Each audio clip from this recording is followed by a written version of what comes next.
Good morning, everybody. I hope everyone is doing well and staying safe. It's great to have all of you over here on this lovely day where we are going to hear from our experts on omnichannel support and incorporating SMS as part of your omnichannel support strategy. Before we get started, can you guys hear me? Please put in your responses in the chat window. AJ, Sirisha, can you hear me? Yep. I get a yes from most of you as well. Thank you so much. Couple of quick announcements before we move forward. The list of questions that we have for the ongoing session today were shortlisted AMA questions that came from most of you. Having said that, at any point of time, if you have any questions, please put in your questions in the Q&A session. We have a separate Q&A session at the end of the session. We'll take all of your questions. This session is a recorded session, so in case if you're missing this session midway through, don't worry. We'll send a copy of today's session across to you in a day or two. Let's get started. Let me start by introducing myself. I'm Prashant and I lead ISV partnerships at Freshdesk. I work with technology partners in building solutions and work with few other partners in joint GTM strategies. I'll be your host today. I have Sirisha and AJ today with me. Sirisha from Freshdesk. Sirisha, would you like to introduce yourself? Sure. Hello, everyone. A very good morning for the folks who are in the US. So I'm Sirisha, and I am the Customer Success Manager with Freshworks. So I primarily focus is to making sure that my customers are successful using our suite of products. So it's majorly to ensure that you get the value, you really receive the value that for what the product you're paying for. So I'm the product consultant there. AJ, would you like to go next? Yeah, good morning, everybody. My name is AJ Chan. I'm the COO at Textline. And really excited to be here and to share more about kind of what we've learned over the years of how to better improve customer experiences through text messaging. Great. Thanks, guys. Let's jump straight into the session then. Well, we have an interesting stats right in front of you. Omnichannel campaigns that involved SMS at some point in the process were 47.7% more likely to end in conversion. Clearly, SMS is a critical piece here, right? And according to a study by Forrester and Contact Babel, SMS text decreases the price of contact support sessions from $6 to $20 a call to pennies per session. So we can clearly see that SMS is a critical piece to build a cost-effective omni-channel solution.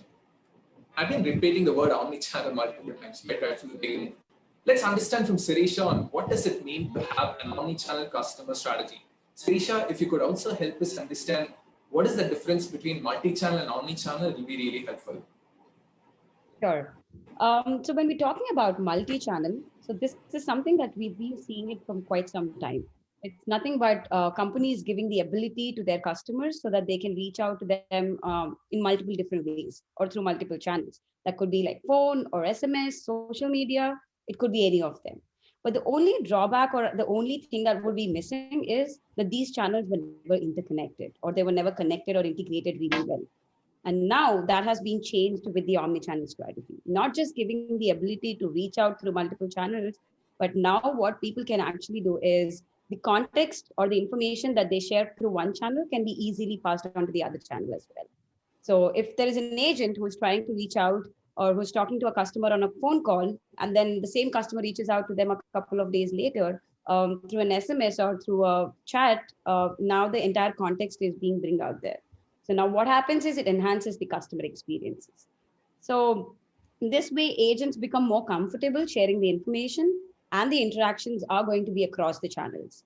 And now this ensures that we give in better insights based on what the customers are talking, is being put into the entire experience as well. So just giving you some stats that what we understood is that the conversations will be seamless there. So which is just like from our understanding, we see that 89% of the customers are already being retained by the companies when they move to the omnichannel strategy.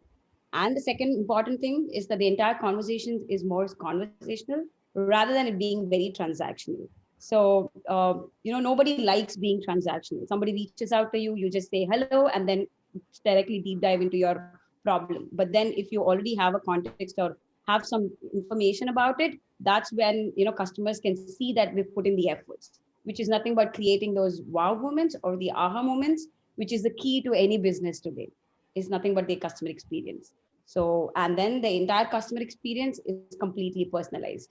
And during these unpredicted times like COVID, everybody really wants to see whether the companies are taking that effort to have touch points with them. And those touch points can be anywhere with social media, SMS, phone calls. It can vary, but all what customers are expecting is that they meet them where they are rather than waiting for them to come to them. Thanks, Sirisha. I think there's an interesting point that you made there. You need to make customers feel more personal. That's when SMS or social media channels comes into play, right? Now that we understand what omni-channel support is, let's understand from AJ on how to stitch SMS into your customer support solution. AJ, can you help us understand more about how do you stitch SMS into your customer support solution? Yeah, thanks. That's a great question. I think first you have to really be committed to the customer first, because the texting communication is really personal, right? It's not an email, and in a way, there's more back and forth than kind of a 5-minute phone call.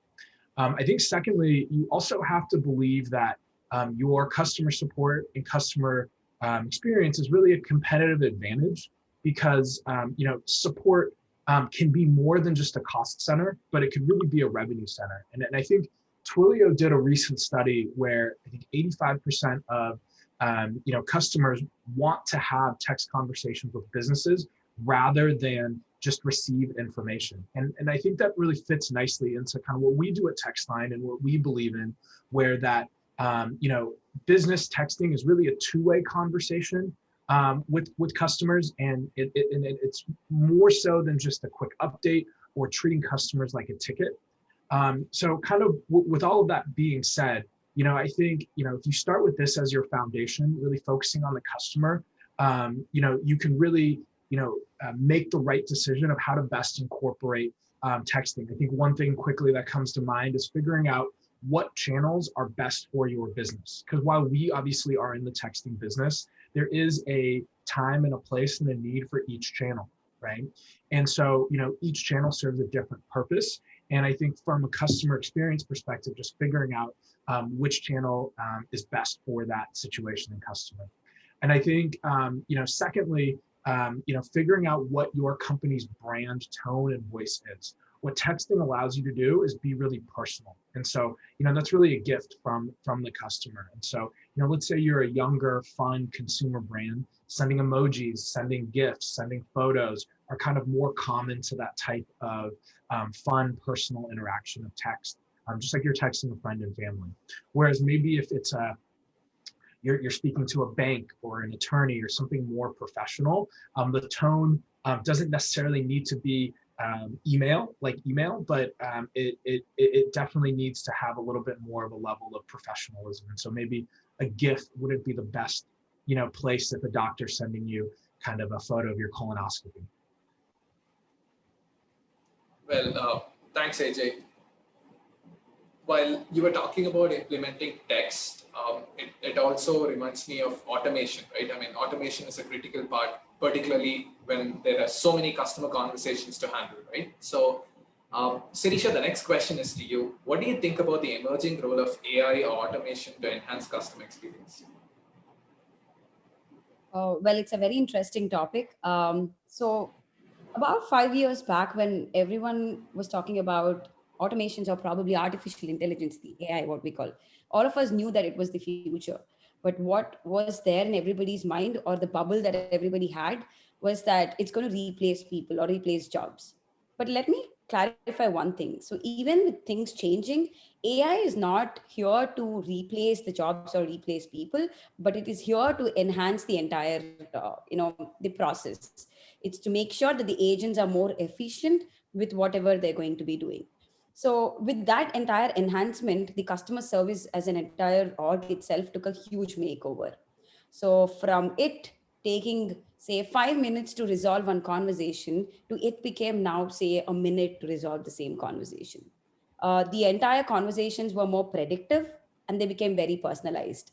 So let's take an example. So today I go into a shopping website and I've added few into my cart. And now after a while, I just got busy into something and I've got into an email. But still, if I move on to another site, I can still see a pop-up coming out saying, this is still waiting for you in the cart. So all I need to do is just click on that so that I can go ahead and finish my shopping.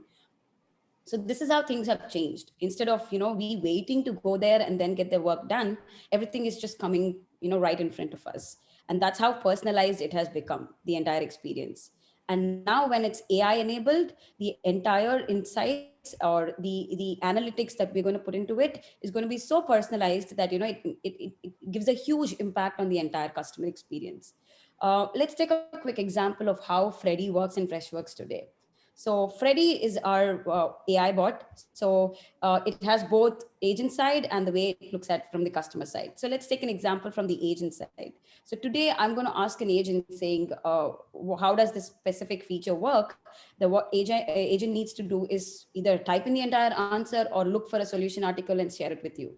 But now what with Freddy does is that it automatically gives you the suggestions so that you can just click on it and send it across right away. So from now, you going and searching for something and then sending it over, which is going to be like a 3 to 4 minutes work, has come down to like a minute work because it's already suggested there. So that's what we are talking about. It's not about replacing anything, but it's about the efficiency at which we're going to do the work now. So that's what AI has the power to do, and that's how it's changing the world. Everybody now wants quicker things and want things to be done really quick. So, and then AI is to the rescue. So it's what it's doing. Great point, and rightly said, Sirisha. AI is not here to replace jobs. Rather, we can leave the mundane tasks to AI and focus on solving challenging problems. Well, AJ, the next question is for you. Can you probably tell us the popular use cases with respect to texting? Yeah, sure. I'll kind of highlight, maybe 3 use cases. I think, one is, if you think about customer support in e-commerce, it's probably the most common traditional experience for when we need to contact customer support, whether our package has not arrived or package is damaged or we want to return something.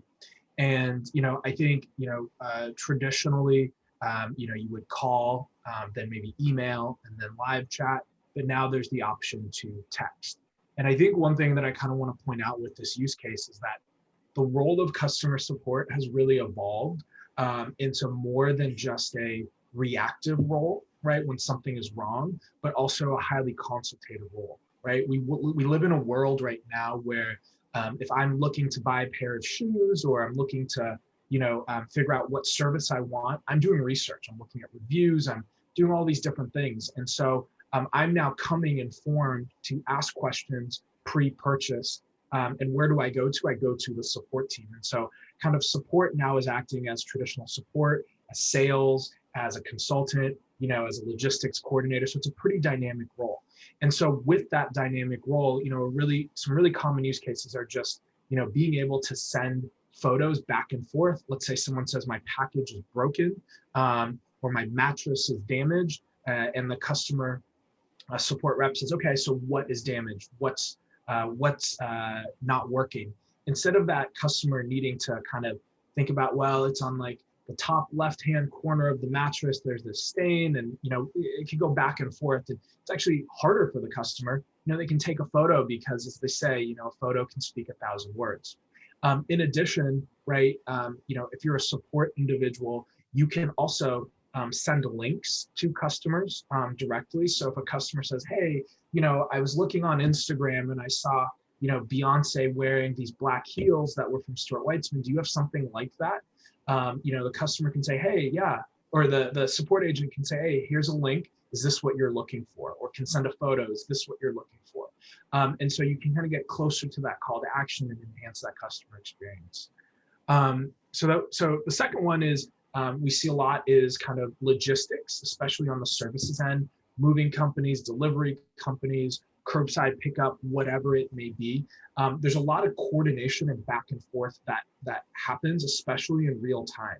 And what we found is that a lot of folks who are in the field, so to speak, or on, kind of on foot or in between a lot of things, may not be able to actually pick up the phone, have that call, or maybe a phone call isn't warranted just for a quick check-in, right?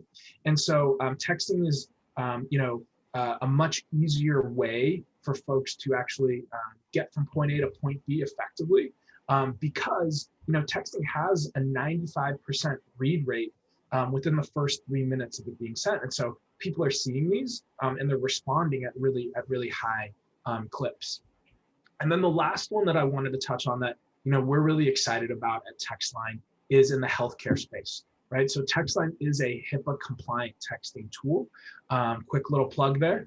And with that, we handle all of the backend privacy and security, and we also handle a lot of the customer opt-ins. And I think our product team just shared a pretty cool stat where I think it's over 95% of all customers who get this opt-in actually opt in, right? Demonstrating that customers want this communication.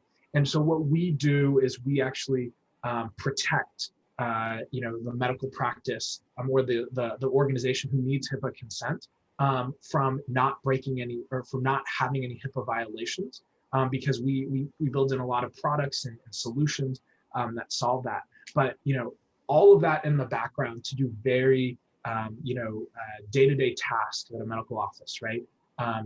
Sending appointment reminders, being able to schedule appointments, following up after an appointment, being able to go back and forth with the doctor, and all of that not living within a cell phone, right? And I think that's where a lot of folks get into trouble, especially in a lot of these regulated spaces. And so we allow the front desk person and the nurse and the physician assistant and the physician to all collaborate together with that texting. Well, thanks, AJ. Pretty interesting use cases across three e-commerce, logistics, and healthcare. Now, these three industries, or rather verticals, the value chain is pretty long, and the customers can, pretty much have any kind of issues. And there are multiple people, like you said, there are field agents, who are there in the field who do not have access to maybe an email or phone call is definitely not the solution. Texting definitely is. Well, now that we understand what omnichannel is and SMS solution is, I thought I'll quickly share with you on, how both of our solutions work together. Freshdesk is an omnichannel solution where you can pull your online chat, email. You can bring all of your social media like WhatsApp, Facebook Messenger, Instagram, Twitter. We also have integrations with WeChat, Viber, etc. Phone calls, you can also integrate your calling solutions, CTI integrations, and the SMS, which is the most critical piece, is powered by Textline. The best part is it's two-way SMS, just like what AJ mentioned, a couple of questions ago. It's got to be a two-way SMS integration, which is pretty popular. The next question is for you, AJ. How to handle large volumes of SMS in big B2B businesses? And the most important thing over here is how do you maintain or rather improve customer satisfaction? Yeah, no, that's a great question. And one thing I'll just kind of point out is that we think about a lot of things in terms of use case, right? And of solutions we're trying to solve. So a lot of, so for this question, how do we handle large volumes of SMS? We see it in both B2B and B2C companies, right? And so, I think for that, I think right off the bat, a lot of customers come to look at texting as a solution because they're trying to scale their customer support, right? Right now, if you are doing live chat or you're doing phones specifically, right? It's real time. I have to be there in that 15-minute window of a live chat and that 15-minute window of a call, right? And specifically for a call, it can get pretty expensive, right? To be able to support that because one agent can only talk to one customer at a time, right? And so kind of, some of the stats that we see are the cost for every customer call for customer support can be upwards of $12, right? For that support. Whereas for texting, it could be as low as, 25 cents per interaction with the customer. And so, that right there is because, if I'm an agent, I can be having 8, 10, up to 12 conversations we've seen at once with a customer. And the nice thing about it is that customers are able to respond, when is best and easiest for them, as well as you as a brand are able to set proper expectations. So let's say I'm flooded with a lot of messages. One thing I can do is tell a customer, let me set proper expectations. I see your question, I understand your question, but let me get back to you in 15 minutes. I'll get back to you within the hour. That buys you some time and it sets that proper expectation where if you're doing a call, the last thing you want to hear as a customer is, yeah, you're going to call me back in an hour. Well, I've had to just set aside all of this time in my day to be able to, sit down, be in a quiet place. I waited on hold, and now I have to have this call. So I think, from a dollars and cents perspective, that's kind of a big piece of it. I think we also offer a lot of solutions that allow for automations, not necessarily to create messaging that makes the customer feel impersonal, but to really enhance workflows, whether it's routing conversations or if a customer is waiting for 15 minutes without a response, us letting them know what the right wait time is, things like that. So I'd say that's really from a cost savings and efficiency standpoint, that's a big part. I think the second part, as far as improving the customer satisfaction, is that if you are handling a lot of inquiries, right? You're generally maybe a bigger brand or a bigger company, and a lot of times big brands may feel impersonal to customers, and so texting gives these bigger brands an opportunity to feel more personal. So these customers are more than just a ticket. And I think I think it was a Harris poll that showed that 64% of customers think positively of a business if they have texting as support. And I think a big reason for that is because it demonstrates to the customer that brands aren't scared to have conversations with customers. Kind of internally, we kind of joke that, we don't understand why certain companies don't want to talk to their customers, because we kind of think if you don't want to talk to your customer and your customer doesn't want to talk to you, you're kind of screwed as a business, right? Because they don't want to keep coming back.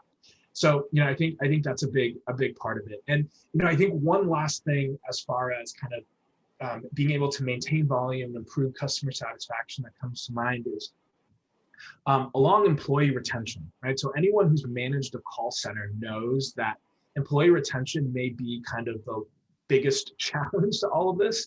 And, there's a lot of turnover, it's a lot of training that's necessary, and a lot of things and a lot of burnout that can happen in that space. And so what we found and what we hear from our customers is that their agents love texting, right? It's a little less stressful than a phone call, right? Someone may yell at me on that call and may ruin things, but with text, it's a lot easier to have both that kind of personal touch, right? While also not being able to kind of have that stress of being on the spot.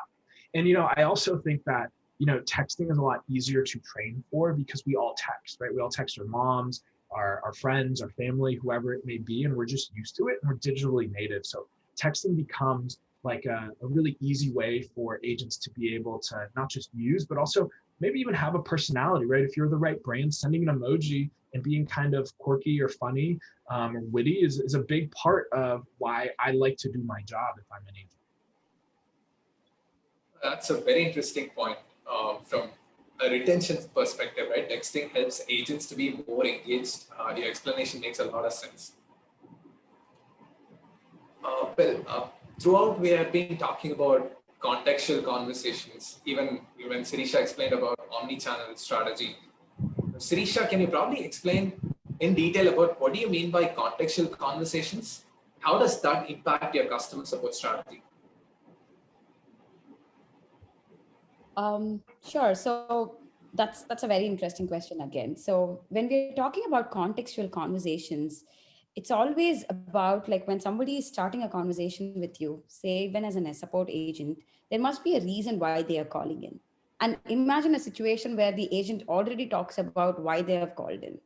And that's nothing but like a wow moment for the customer, because he doesn't have to explain everything again, but because somebody already knows his pain and they're ready to help him right from the first minute. So that becomes a huge impact. So that's what it does. Contextual conversations makes the entire conversation very simplified, so that now we can use it in multiple ways. It could be for a sales strategy, or it could be for a customer success strategy, or it could be for a support strategy. When we are looking into sales, the entire buying process is more simplified now, because now you know what your customers really want, or what they are really like, are having some issues or troubles with. You're going to look into that and try to resolve it like super sweet, super quick. And now because of that, as a result, the customer satisfaction is enhanced. So if you see, all these contextual conversations are the ones which end up where you get customer satisfaction scores, the CSAT, or you receive the NPS scores. So which is like the key to the business. Because only if you receive them is when the business will understand what to be done with them in future or where they can improve. But imagine a situation where they don't get that. It's something that the businesses are trying to solve in like a dark room. So that's what the power of contextual conversations does.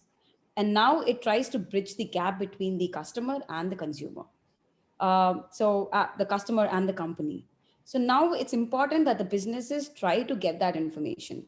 So now how they are trying to do it is, say for a simple example, somebody is trying to buy something online and they're having a small issue with their card, and their card like failed a couple of times or got declined. And now there is a chat being popped up saying, looks like you have a problem with your chat or your card. You can try out these different ways to make the payment. Or if you want to get in touch with the customer care agent, you can do so. So this is the power of contextual conversations. So it's kind of bridging the gap between the customer and the companies, so that it brings in more loyalty, and then it shows in the empathy and the care factor that the companies are putting in to ensure there is a happiness in their customers. So the power of contextual conversations is just not for sales or for customer satisfaction, but it's also for the retention. So only if your customers are retained for a longer period of time, that's when you know that you're, as a business, you are successful or you're doing something right for them. And contextual conversations again help in retaining those customers. Thanks, Sirisha. That's an interesting point. Contextual conversations definitely help cut down on conversations also, right? I mean, a lot of back and forth, just like what AJ said. If you have context, it's really helpful. Well, this is going to be the last question, and then an interesting question as well, right? What are the common mistakes to avoid while incorporating text SMS as part of your omnichannel support? Before AJ can answer this question, Sirisha, can you probably help us, help the audience understand on what we need to be aware of while implementing AI or working with customer data? So now from our conversation, it's very clear that we have data across, because we are using multiple channels, and then we are able to bring in context, and then now we are being able to understand the reasons. So we have the data across. But what is more important, or the common mistakes that we do while integrating or streamlining that into our strategy, is that the data unification part. So what happens is, because now we have this information or insights coming in from multiple channels, it's important that we stitch them all together in the most optimal way. So that basically what happens is, when we are getting this data, we're going to create a customer profile, a 360-degree or a complete view of customer profile, so that there is no redundancies, and at the same time the right information is being passed in. So that way data unification plays a huge role, and that is what companies should be very vigilant about when they're trying to implement their omni-channel strategy. And the second most important thing is the real-time insights. So when having the data is just not enough, but being able to work on that, create analytics, and send in the meaningful insights to the customers, or use them in the most meaningful way, is also very, very important. So I would say the second most important point is having the real-time insights, and those being delivered to the businesses or the agents or the customers in a very timely manner. And the third thing is trying to use that to bring out the business context. So there are a lot of ways that businesses can understand what's working for them and what's not working for them. So using these data points and these insights, it's important that they drive the business decisions and the processes, so that they can enhance the entire experience. And the end-to-end operations are more streamlined that way. So these are few common mistakes, or I wouldn't say common mistakes, but are things that we need to be vigilant and be careful about when we are trying to implement that into our strategy. So once the ground rules are set clear, then I think everything on top of that is just an icing to the cake, and the businesses would be able to perform really well, implementing these small things or taking care of these smaller things. Thanks, Sirisha. AJ, with respect to implementing SMS solutions, what should our audience be aware of? If you can also talk a little more about compliance and how TextLine helps the audience make it. Sure. Yeah, I think, some of this may be repetitive to what I mentioned, but I think the first part is making sure that this is a two-way conversation. I think a lot of companies still see support as something that they want to try to avoid, and by doing that, the customer's putting forth the effort to try to get help, try to fix something, and companies not actually going back and forth, right? I think secondly, kind of to what Trisha mentioned earlier, which is, taking information that you have from the customer to understand what channel or what their communication preference is, right? So, if you may see that, a customer has texted in, right? Simply text them back, right? If you have their phone number now and you know that something may be sped up and that they've been receptive to a phone call in the past, you can follow up with the call. But I think, so kind of with that in mind, not just responding from the customer's preference, but also making sure that you do respond because it is a two-way conversation. And I think with that in mind also, really making sure that once you've determined the proper expectations that you're going to set with the customer, making sure you can meet them, right? And so by doing that, I think, you have to organize your team in a proper manner, right? You're obviously probably managing multiple channels. And so depending on how your team is set up, we see organizations who will have their team members be handling, phone calls, live chat, texting, and email all in one, and they just kind of round robin and handle it. We have other organizations that say, we're going to put text and chat in one bucket together. We're going to put phone as one team and then email as another team.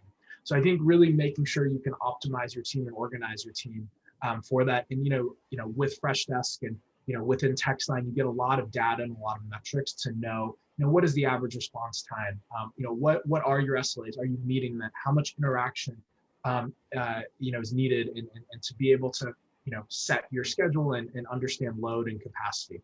And then one little minor thing before I kind of jump into compliance is, I always find this kind of funny, but also kind of makes me cringe a little, is when support teams will respond via text, but write out a text message like they're writing an email. So they'll say like, dear Julia, right? This is AJ from TextLine, and like literally write a 3-paragraph email or email in a text format.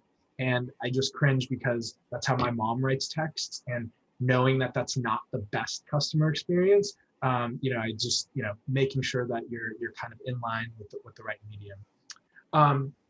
And then, so, really from kind of a compliance perspective now, and best practice, I mean, I think kind of do unto others as you wish others to do unto you. So, the dreaded 4-letter S word, spam. Don't spam your customers. Don't text them a coupon. Don't do those things that you wouldn't want yourself to receive.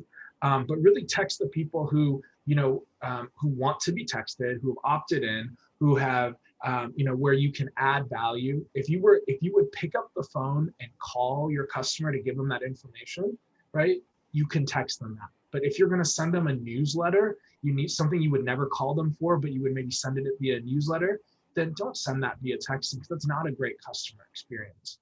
And then, I think going back to HIPAA and compliance, I think, there are a lot of, I like to think of HIPAA light texting tools, right? Either you're not actually able to have a two-way conversation in your standard texting app, because really what that conversation is a link to another, mobile app portal that's secure. So that's really not in true texting in our sense.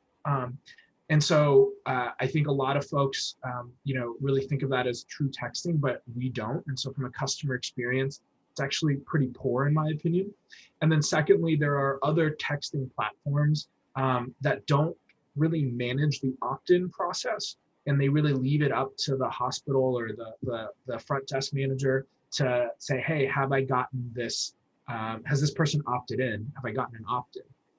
And if that customer hasn't gotten an opt-in in other tools, you can still send that text message to them and send HIPAA information, and therefore you'd be breaking violation. Within TextLine, we make it, kind of provide all the safeguards and kind of make it idiot-proof in a way where even if you are trying to send that text message out or try to have that conversation, if you don't have that opt-in and other things set up, then you can't send that, and it protects you there. So I would say those are probably the two most common compliance-related issues that we see. Okay. Thanks, AJ. So for the audience here, Textline will take care of compliance part. And so with respect to implementations, you need not worry about anything. Well, with that, we come to the end of the session. Audience, feel free to put in your questions. I have 3 questions already. I'll read out the questions. In the meantime, others, please feel free to type in your questions. Well, the first question is for you, AJ. Does Textline provide hyperlocal SMS texting for regions like DACH? Yeah, so great question.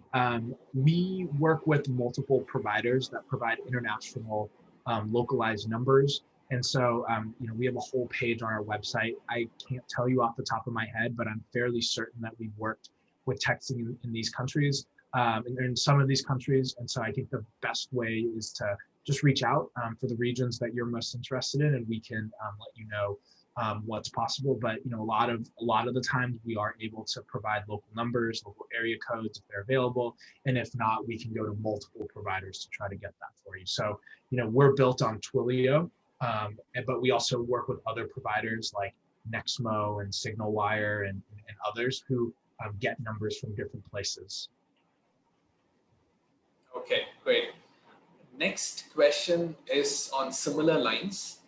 In countries like India, Middle East, how text support works. Considering that SMS can only be sent one way, the businesses to customers, and not the other way around, right? So I think what the question is, the question is, customers working across multiple geographies, right? So how do you handle that? Because in US, probably 2-way SMS is fine, but in countries like India, Middle East, how do you support? Most probably it should be one way, I assume. Sure. Yeah, so there are certain countries that have text restrictions that we can't do anything about, right? So I think in those cases, what we see customers do is send out messages that have information of how to get in touch with the customer, right? It could be going to the help center, a link to the help center. It could be having them contact another number. Another thing that we are working on and that we have rolled out is we also offer support channels, with Facebook Messenger. And I know on our roadmap is looking at, other WhatsApp, WeChat, and other places as well, where it becomes more of a unified communication a source. So I think that could be a way to kind of solve that.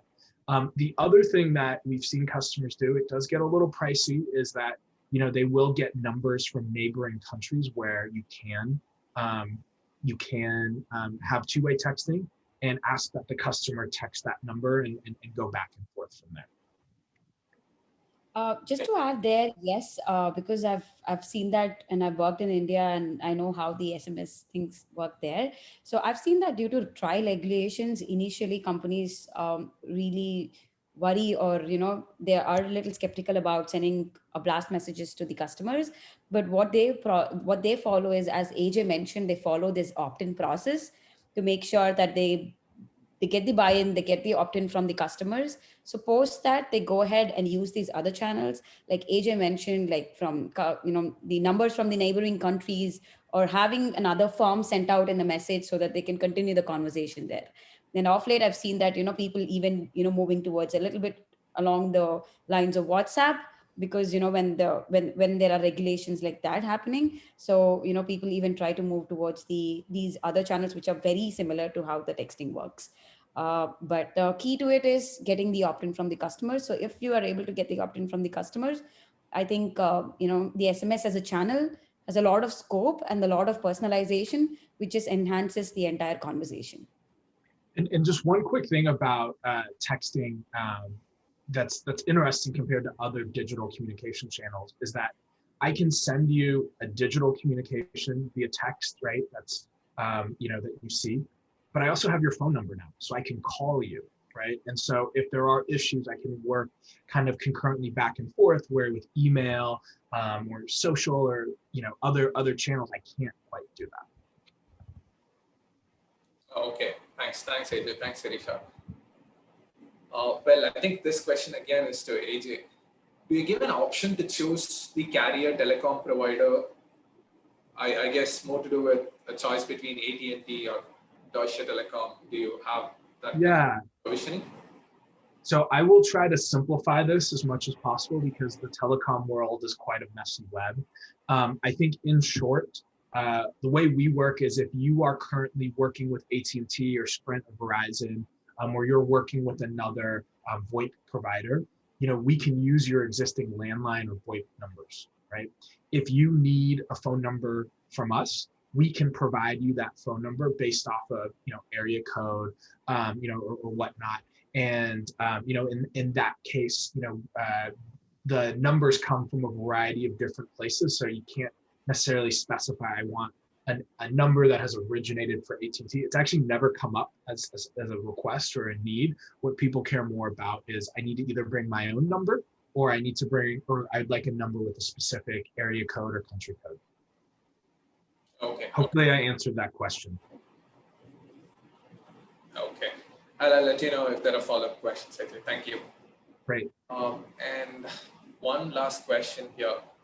How cost effective is SMS texting compared to other channels? No, that's a great question, right? I mean, at the end of the day, it comes down to, kind of dollars and cents of these different channels. And so I think I mentioned earlier, right? A phone call can be upwards of $12 what we see. And the reason is it's because a call could be, 30 minutes, 60 minutes, right? They could get pretty long depending on, an agent putting you on hold, getting help, going back and forth, right? And that's time, for that agent. And so, I think, other channels like live chat are pretty comparable to the cost of text. The difference with live chat though, and what we see is that you have to be able to serve that customer while their live chat box and window is open. So there's a few, kind of more customer experience related things that, can, advantages that texting can provide. I think the difference is texting, can be as little as 25 cents if someone has a really quick question. What are your hours? Where's your help center article? But it could, be kind of the same length of a live chat conversation because it's a very similar medium. I think, email, right, is probably the most cost-effective channel that's out there because it's the ultimate one-to-many. But you would then start wanting to look at what is the true cost of not having that type of interpersonal relationship, that phone number that's really valuable. And then social media as well is another kind of emerging channel within DMs. I think this is a hard channel to put a price on because a lot of times you don't know how much that one person frequents their social channel to get those to respond. You don't know what notifications look like. And so while you may have contextual conversations and a whole map of omnichannel, if you don't respond back for 3, 4, 5 days for something that a support agent is asking, I'm now having to restart and re-look at the full thread, even for an existing ticket. Got it, AJ. And I've been working with integrating social channels, particularly the ones like KakaoTalk, WeChat, which are more popular in Southeast Asia. And most of these channels have differential pricing, and trying to understand what kind of business account that you need to opt in itself is difficult, right? So yes, it's difficult to find out, or put a price tag when you talk about social channels. And, yeah, I think the WhatsApp and the WeChats and the Kakaos and the Kicks and all over, those are more messaging channels. So they're like SMS where you get a notification when you get it, and it's a fluid conversation. When I'm thinking social, I'm talking more about like Twitter and Instagram and Facebook. It becomes harder to actually put that price because of the longevity or the duration that goes back and forth with those interactions. Great, makes sense. Thanks, Ajay. And we have a pretty interesting question from Megan. If we already have staff that feels overworked and we cannot keep up with phone, emails, as is, how do we introduce texting without panic? So I guess probably, AJ, would you like to answer this question? I'd say first, Megan, just take a deep breath, right? I think texting can be a really great solution first, and I think it could be a real relief. I think, yes, it is another channel that your team will need to manage, right? But I think one thing you can do is start deferring more of those phone calls, right, to texts, right? And so one thing that we see is that there's certain companies that fall in this. One thing they may do is on their support page, instead of putting, call, they'll explicitly say, just put a number to text. So text, 415-555-3333 for support. Another thing is within support emails, instead of putting a phone number there to call, put a number to text. On their social platforms, right? We have customers that do this all the time. They, in your Instagram profile, you can put, contact information as text, right? And so how do you introduce it? I think first starting to make it as an option. Secondly, starting to think about ways in which you can, make that phone number a little harder to access for calls and make texting easier. And then, I think second, and I think lastly, setting the proper expectations so your team doesn't feel like they are, on demand, on the clock, fulfilling an SLA in under 90 seconds for text, if that can't happen right away. And over time, you can improve those SLAs. And, there are a lot of ways that, maybe Megan, I can reach out to you later, better understand your use case and what you're trying to do, but, figure out how we can, develop a workflow that, reduces kind of more of that noise and allows you to be a little bit more proactive with how you support your customers. Probably, Sirisha, you can add a little bit about workflow setup, and then probably stitching all the solutions together. Yeah. So I think, when we are introducing a new channel, every time it's common that all businesses feel, worried about how they're going to keep up their resources or how they're going to allocate time for each channel. So that's what happened when chat comes into picture, or that's what happens when, live chat came into picture. That could be the same thing when, SMS is also coming into the picture. So, but as Asia mentioned, what we really need to do is try to diversify and try to push our conversations. Maybe that happens through phone or that happens through emails, slowly diversify them into texts or into SMSs. So what happens is eventually customers will completely get used to this entire new channel of it, because based on what is very seamless for them, they will try to adopt that first. Say if it's a quick query, I think people would want to prefer having an SMS rather than giving a call and waiting for somebody and talking to them. But if it's something to do with like a lot more of debugging and explaining the entire situation, in that situation, people would choose a phone call over an SMS or a text. So now it's about you giving the ability and opportunity for your customers to choose and pick from what works best for them. So I think from company standpoint, we should always be looking at giving all the options available for the customers so that, they can choose and they can reach out to them in the best way possible. And by doing so, what happens is you are actually dividing your entire conversations, or, eventually what happens is all your L1 type of questions, which are quick and can be answered very soon, will be moved towards chats and SMSs. And only conversations which probably need more of debugging, a lot of FaceTime, a lot of conversations will be moved towards phone. So this way you can even define your metrics. Oh, now my L1 questions or quick how-tos are being fixed by SMSs and chats, which are more seamless in specific amount of time, say maybe 5 minutes for each response, or my response time is just 5 minutes. To your L2 questions or maybe a level 3 questions, which are going to be on call or on emails, they're taking resolution times up to like a day or two. So this way, as a business, you also know your metrics and you define your metrics accordingly. So I think this also enhances the customer experience because people now have the ability to choose what they want and they will act upon it accordingly. And one thing just to quickly add on that, with texting, you are able to handle or work with multi-channels at the same time. So, you know, Megan, one thing we see on phone is this happens all the time. A phone support comes in and a customer, you know, they may be a follow-up question. Hey, can you send me your receipt? Can you send me a photo of what's happening? Or let me send you a link. And while I'm on that phone call, a text conversation is happening to get to that resolution faster, right? So maybe instead of a 10-minute resolution time, you're getting closer to 6, right? Now that, you know, that frees up your team quite a bit there as well. And the omni-channel aspect comes into it. It becomes something where you can now start looking at, okay, when I'm on a phone call and I also am incorporating text with this customer, what, you know, what, how quickly are my resolution times versus me just doing phone? Yeah, that definitely adds to it, because imagine if you've already got the context, or you're able to send in the questions before in the form of text. So you have all the information, and all you need to do is just while we are on a call to go through that and then act upon it accordingly and then finish it up. So always bringing an omni-channel strategy is a win to the customers and win to the businesses.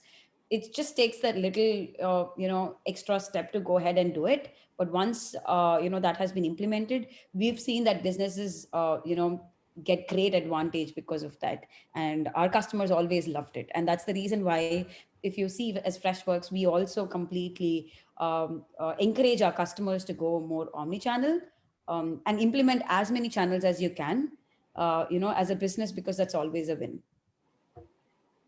Thanks, Vijay and Sirisha. Megan, I hope that answers your question and helps you and your team as well. We have a couple of more questions. We have 5 more minutes, so we'll quickly take that.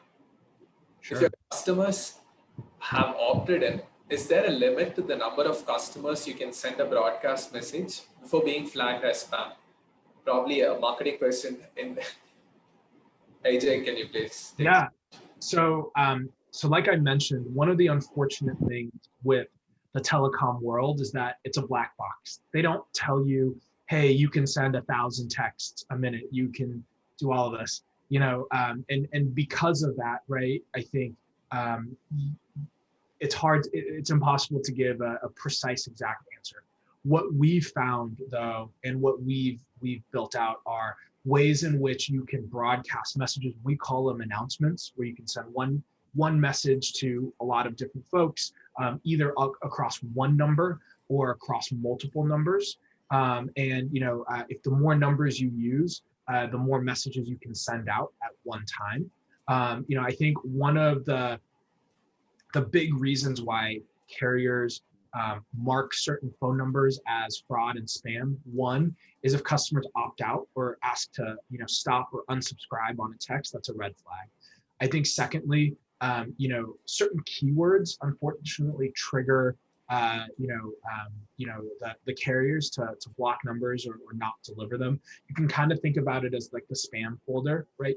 Like Google doesn't tell us, Gmail doesn't tell us, Microsoft doesn't tell us exactly what they're filtering out, but we can deduce or make assumptions that, you know, initial text messages that have, you know, a link, a $sign, you know, a photo in it are generally spam, right? Where folks say, you know, save X amount of dollars, click this link, right? You know, and I think, you know, they're just smaller things like that. I would say that, again, if you're willing to text or have a conversation with one customer for that, and that's the type of message that you're having, then whatever that message is can be broadcasted out to many people. Like a lot of, you know, we work with a handful of like logistics companies that will message out thousands of drivers or thousands of people at a warehouse at a given time to get them information about a shift, about weather update, about something like that.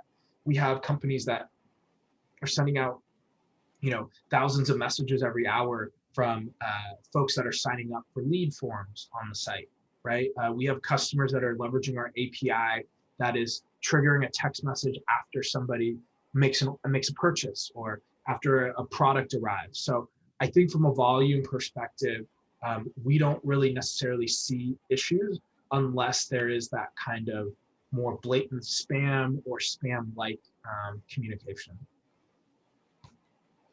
Great. Thanks, AJ. Well, that brings us to the end of the session. There's a poll question. Folks, if you could please help us with answering the poll question. Would you like a demo of Freshworks or TextLine? There's only one right answer, and it's yes, right?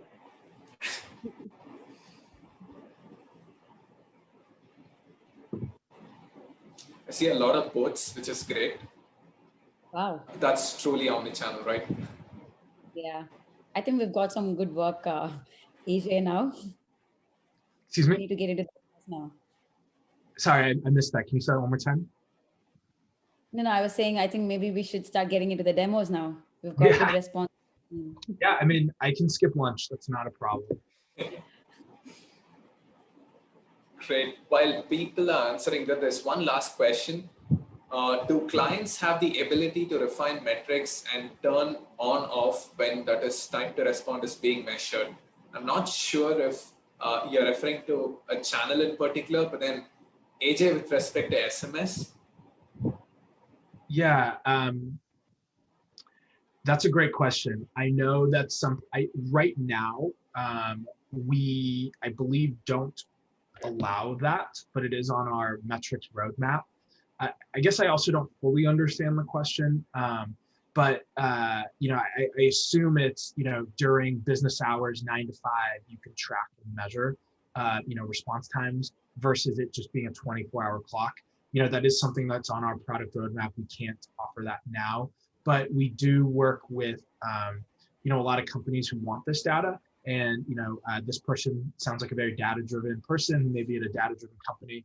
So if you have a BI tool, you can leverage our API to pump in that data. And I know that's how larger call centers are tracking that. Okay, great. I think if it's stitched to Freshdesk, you can have this configured with Freshdesk.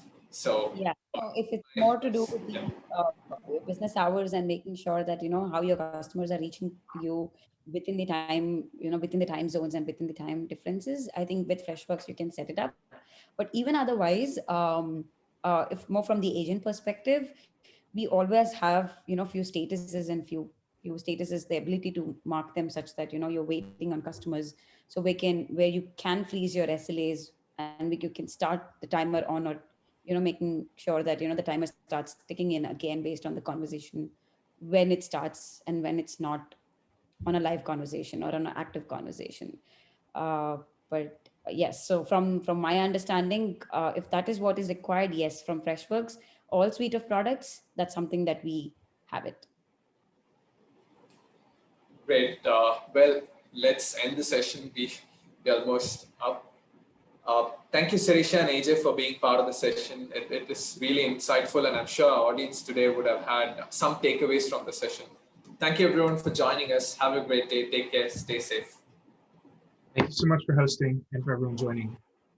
Thank you, everyone, and have a good day.